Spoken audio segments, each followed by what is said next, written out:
So me starting off in the Duggan, when the money came to deal with them, I didn't want to sell my soul because I seen they was asking me for that, and the minister was asking us to tell the people the truth. So I had to deal with something like that in my own heart, and I thank God for the decision I made. I just had to lose what I had. God had another path, because to get rich or murder raps, that didn't sit well with me in 95.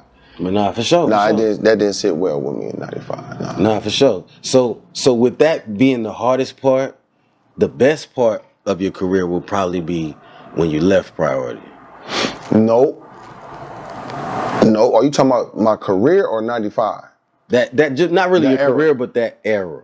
The best thing happened. I didn't sell my publishing. I didn't sell my copyrights. And you still got it. I didn't sell my trademark. When I left Priority, we had no other business. I wasn't hot enough. Master P was on fire. So therefore, I put out San Quinn album.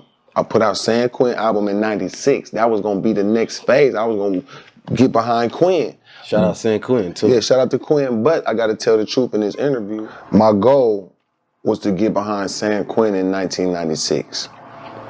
So I'm producing the album. The album is at his mother's house.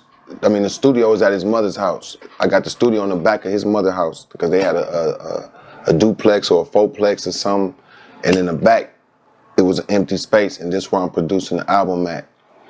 But one day I came to the house to slip up on Quinn and surprise him about some shit that was going on. But instead of me getting surprised, I was able to hear my brother Quinn tell his auntie that he gonna use me for this album and let Priority put the budget behind him and blow him up with this album. So he didn't know you heard it?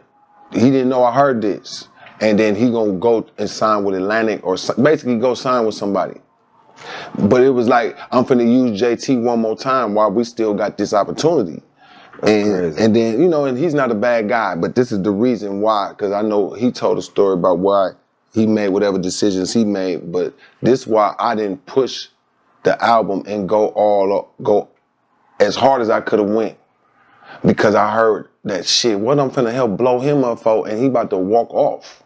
Which, that's cool if he would have told me, but me having to learn through overhearing it, yeah, that crushed me. That was my little brother. I trusted him, but after that day, I never trusted him no more as far as the family orientatedness. Like, they knew I needed their help at their office, but that wasn't their thing. They didn't want to help. They didn't want to help me at the office. That shit was hard to be the rapper, the producer, the engineer. I'm the manager. You know what I mean? I got to run the office. I'm the executive. I'm the driver when it's time to go somewhere. I'm the only one with a license. Man. Put niggas on though. You know what I mean? But I don't regret nothing that we did. We had what we had, man. We put it together, man. It's all love. Shout out to San Quinn, D-Mo, Seth, you know. A lot of boss niggas go through that. Well, you only good as your team when it's time for that side of it. But if you got to be a one-man team, I think that's the version of me that people have been seeing over these last maybe 20 years. Because out of 30 years, we had a good 10-year run interacting at ups and downs. Some good, some bad. I'm not going to highlight too much of nothing, but I could just say that pain, when you got loyalty, when somebody play with your loyalty though, that's a different kind of pain. If you giving 100% loyalty, that's a different kind of pain, and that disturb your business flow. Many teams could have took it to the top, but internal disputes or internal things that can hold the team back, that right there is why the team do get held back and other teams progress. Same as in any sport, you know what I mean? If them dudes fighting in the locker room, but they come out smiling like everything cool, yeah, nah. If it's jealousy or envy, I might not pass you the ball. We could have, you know what I mean? Like that type of stuff. It's deep. Same thing in the rap game, But looking at that era though, and looking at walking away from Priority, the San Quinn project was the last project, and we just shot a video. We made some wax, and I just let it do whatever it was gonna do, because I knew he was finna do his own thing. So I was like, shit, this the last one, And then I can remember,